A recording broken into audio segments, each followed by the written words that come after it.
So have you been wondering if these new 15-minute home COVID-19 tests actually work? Well, today we're going to find out on the Home Tips Show. Let's do it.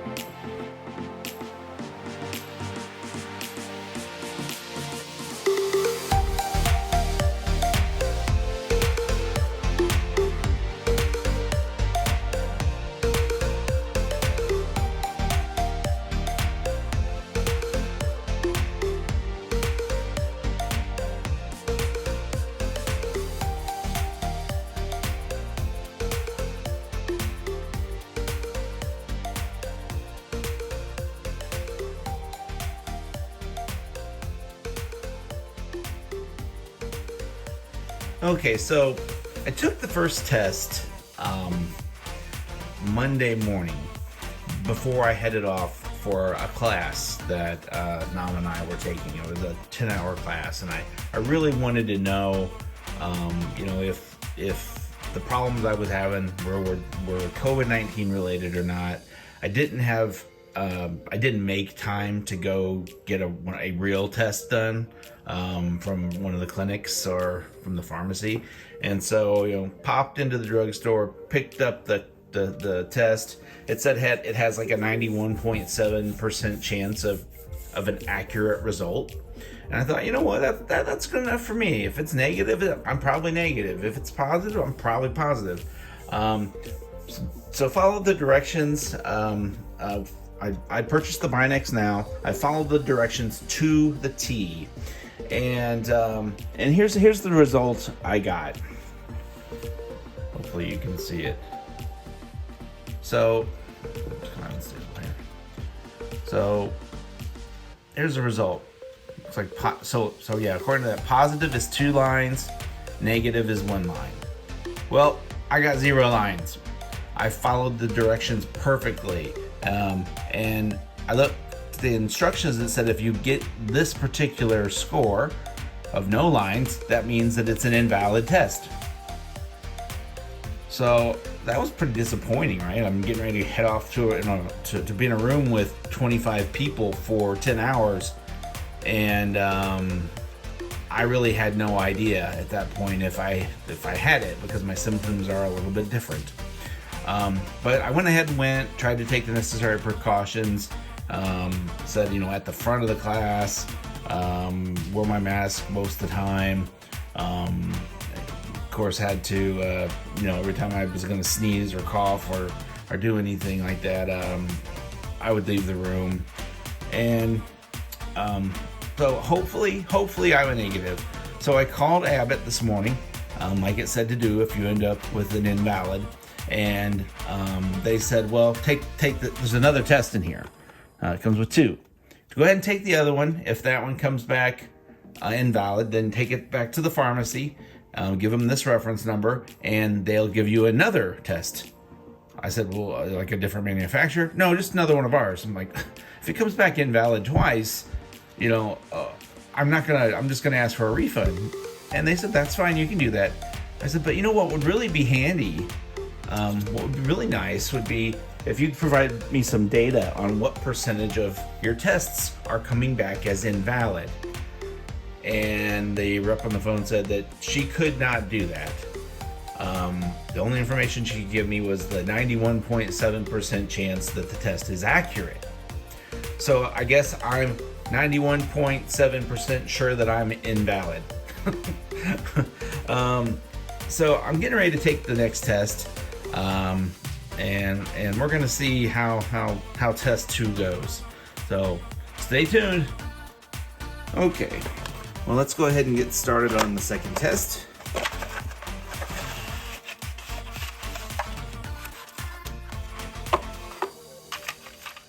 It comes with the test kit, which is this part here.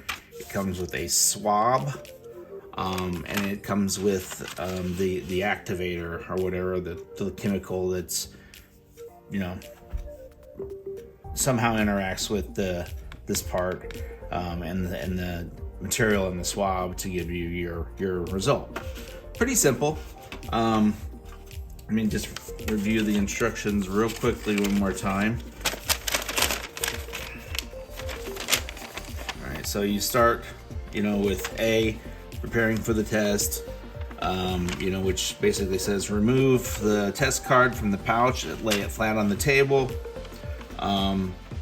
Make sure that the blue control line is present in the result window, which mine was originally. If the blue line is not present, do not use that card. Open the card flap on the table. So this is like a little book that you open up. And the next step is, open the card flap. Do not touch the test strip at all once you take it out of its container. Remove the dropper bottle. Hold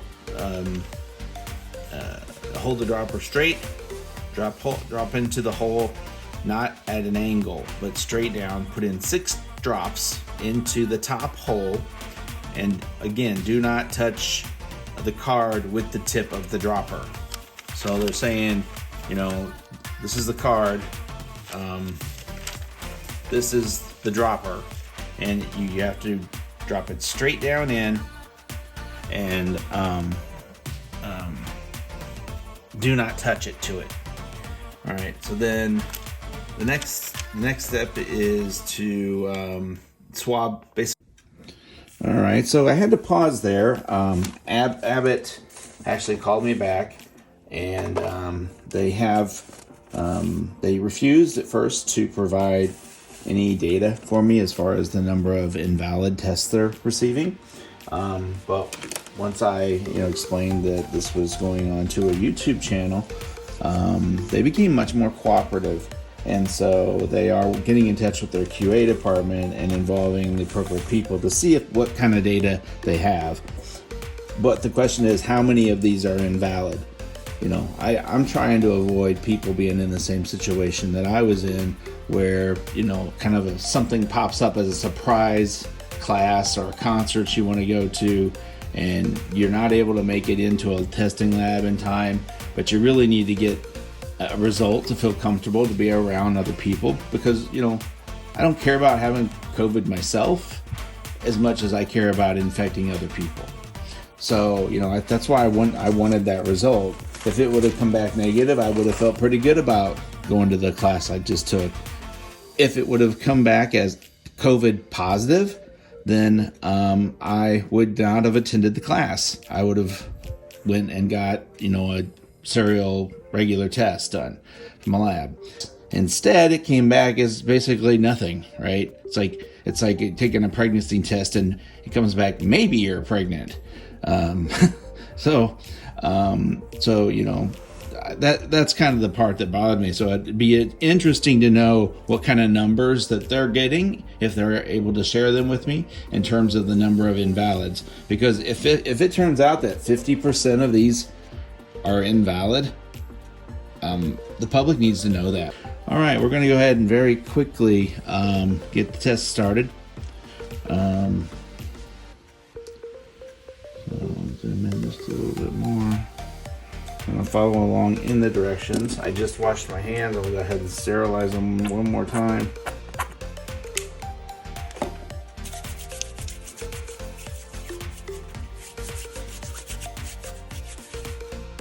Okay. All right. Have our instructions open. So we were at, so far we were just reading through them, but let's go ahead and get started. All right, so do not touch any parts on the inside. So we'll start by opening up the test. What do they call this thing?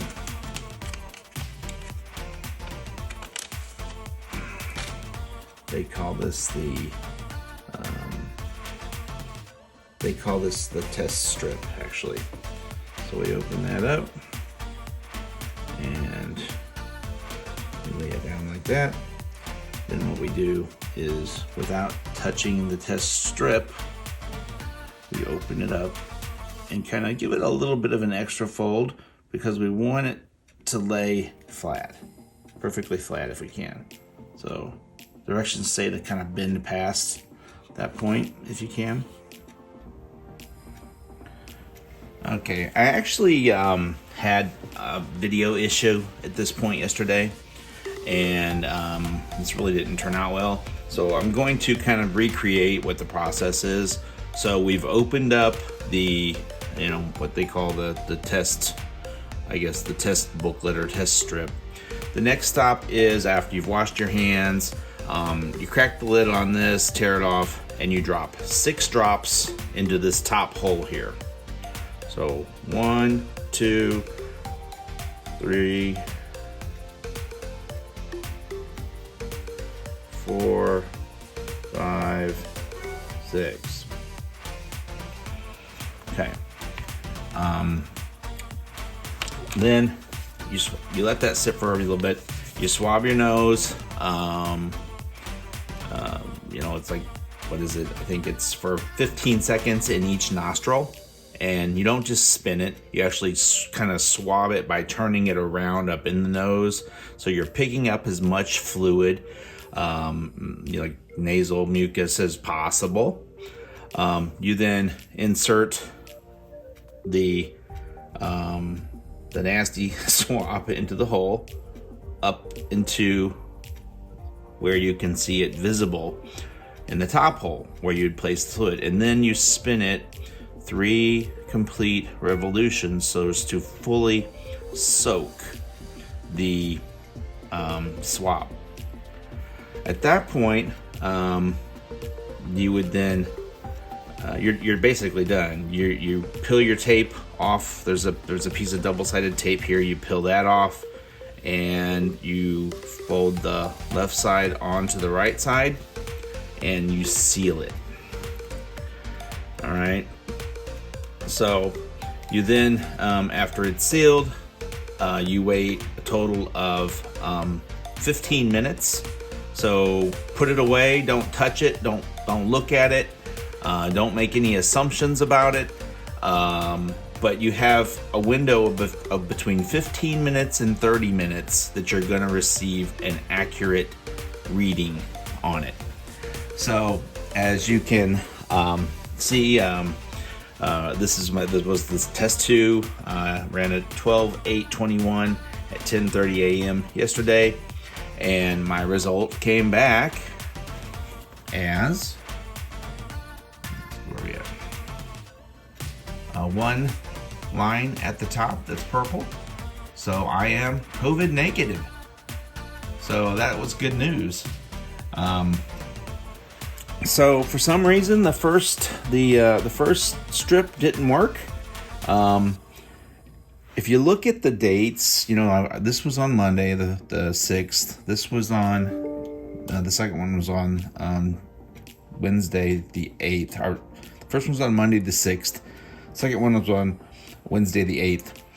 This one I died at 8 a.m. in the morning. So I hadn't really been up. My nose was still dry from overnight. I hadn't, blown my nose and, taken a shower and kind of got my day started yet. I probably didn't have, my opinion, I didn't have enough mucus built up in my nose at that point. This one was done at 10:30 a.m. though. I had already started my day, had a cup of coffee, blown my nose a couple times. This one had a little bit of blood on the swab. Test 1, which came up, as invalid. Test 2, there wasn't any blood on there. It was actually more moist. So I would say if you're going to do this test and you want it to work, from my experience with just taking it one time, would be to kind of get up and start your day. And don't take the test till you've been awake for a couple hours and blown your nose. You've kind of, you got some mucus in there. Not the dry overnight stuff that we all pick out of our nose or whatever we do with it in the morning. No, I know it's gross, but it's just part of life. It's bodily function.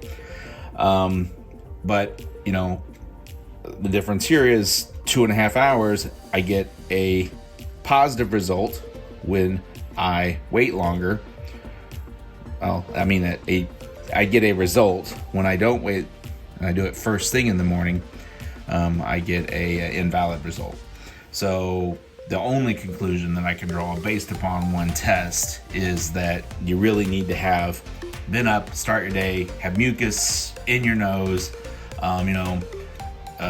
maybe don't have a bloody nose, or if there's, she said a small amount of blood shouldn't really matter, but it might be best to actually try not to have blood. But then again, you don't want to blow your nose so much that you create a bloody situation, or that you don't have mucus in there when you go up and start swabbing, right? So this stick, this swab, when it came out, was pretty dry. I mean, it had some on it, but it was in retrospect, when I compare it to this swab, it was much drier. So I tend to believe that contributed to the result that I achieved. So this is now Thursday. I took this test yesterday. Abbott has been very cooperative with me, as I mentioned earlier, once they realized this was going to go on the internet, and they are overnighting me another complete dual test kit. So I'm not going to use that test kit right away. We will use it in the household if one of us gets sick again. And I'll videotape that, and so it'll kind of be the second version of the test, and we'll see. We'll I don't know if we'll recreate the same thing, 8 a.m. and 10:30, but we will probably wait to do the test later in the day. Maybe before around noon we'll do the first test, and if it comes back with a proper reading, then we'll not take the second test and we'll just save it.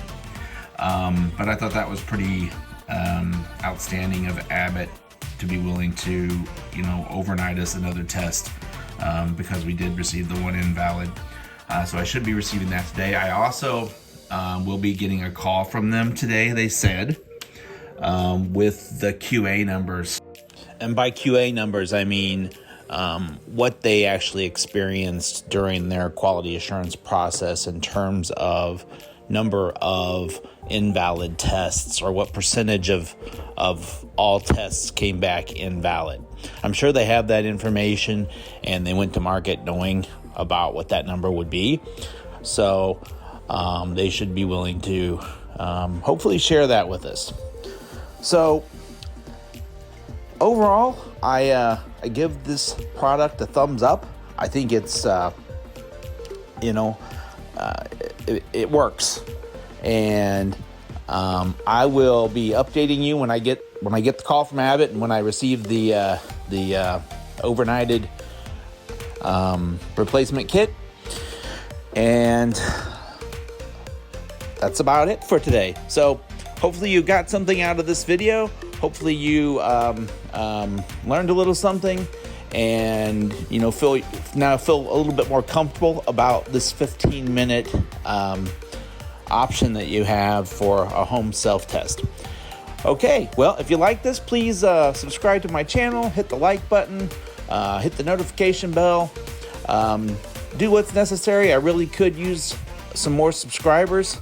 That's the theme of every one of my videos. So please subscribe and like this channel. Thank you very much, and stay safe out there.